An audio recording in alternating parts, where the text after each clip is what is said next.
So today we're going for a little drive to Portland Bill at Weymouth. We've had a nice visited places like Bournemouth, Poole. So we've kind of done the sights around this way. We're going to head off to Portland Bill because it's only about an hour away. But yeah, we've had a nice...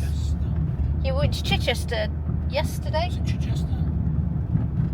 Yeah, it was Christchurch. Christchurch. We always get those two mixed up.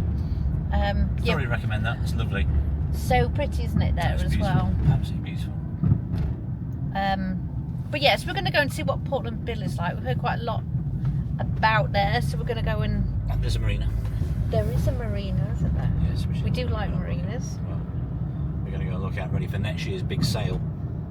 So we've decided next year that we're going to go and leave Bembridge in March, end of March, beginning of April, because the mooring contract is up for renewal. And although it's been a nice time, it's kind of time to move on. So we've decided that we're going to move on. We've got to be honest, we were looking at buying a narrowboat.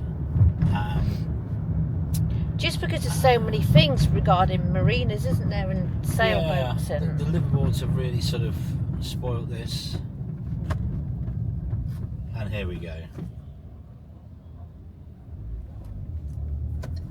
yeah, so they kind of make it impossible for any form of affordable liveaboards. Because say Poole, to be a liveaboard in Poole, it's about £1,200, isn't it? It starts from £1,200. Yeah, there's not many liveaboard moorings around, as we know, and we refuse really to live in our own property, our own home, and pay extortionate fees, because I think it's about time the marine industry was held to account a little more.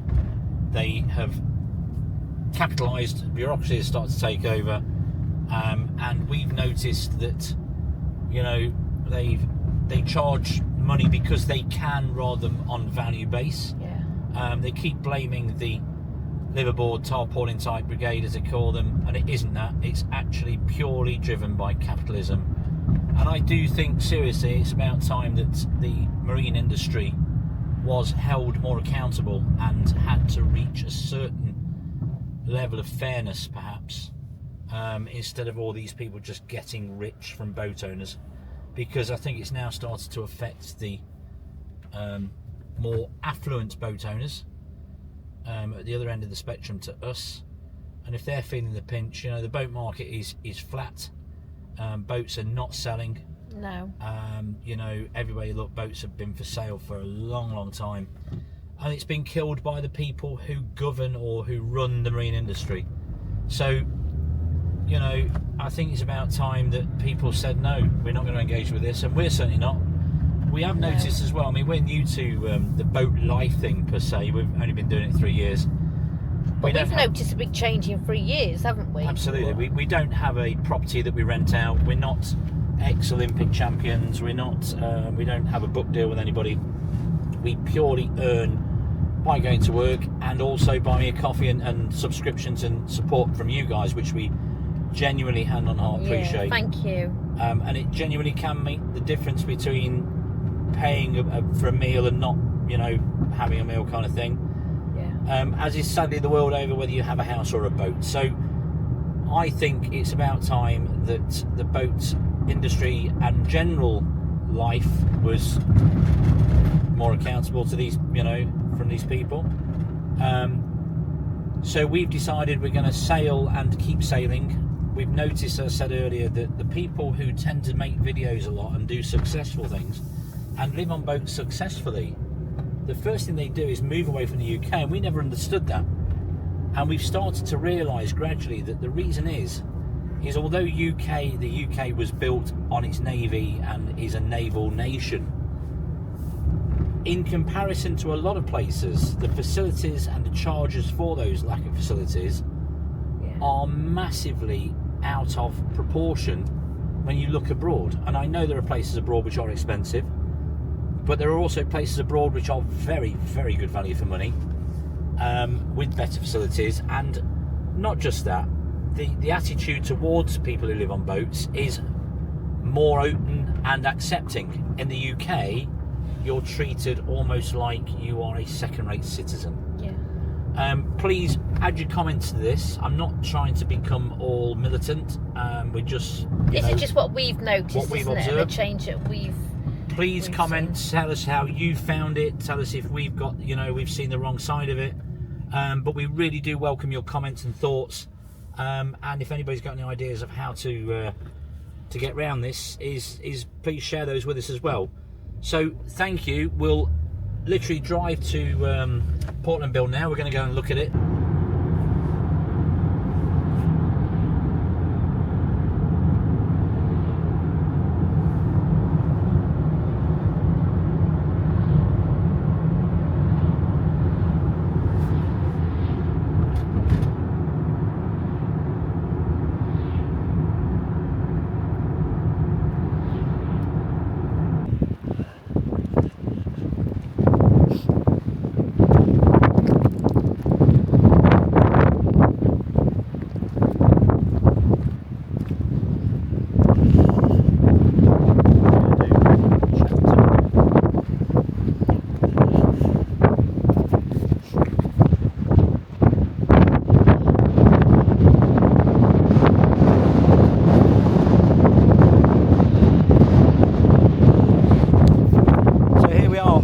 Landlocked sailing all winter.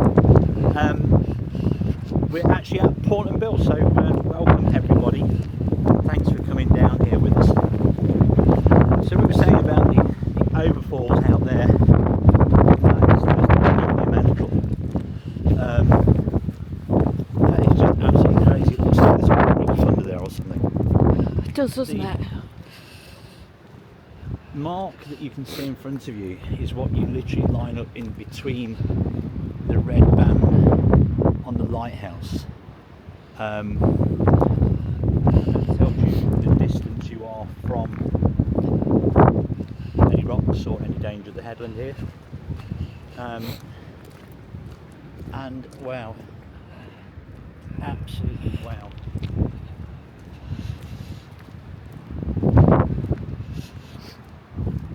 Awesome.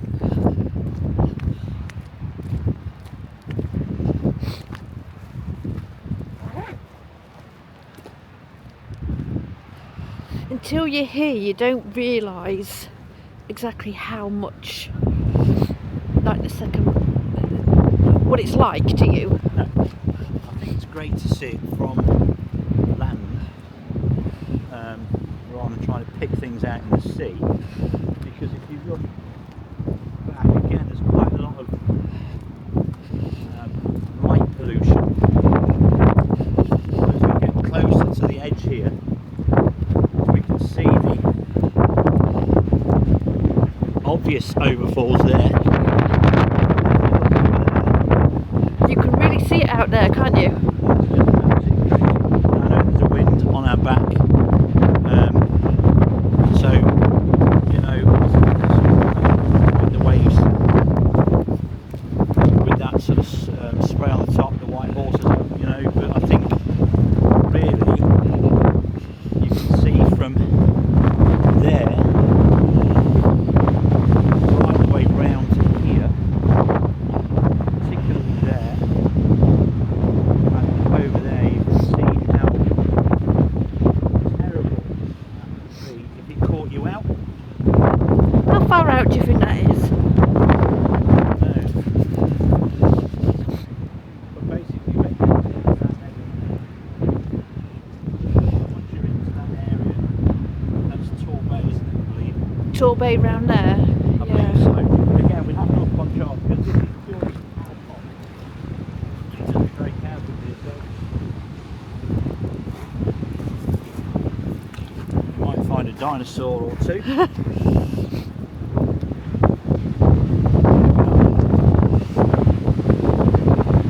The infamous, famous Portland Bill, and the light is actually on, so it's going to be great to see Portland Bill from the sea with its foghorn sticking out the side.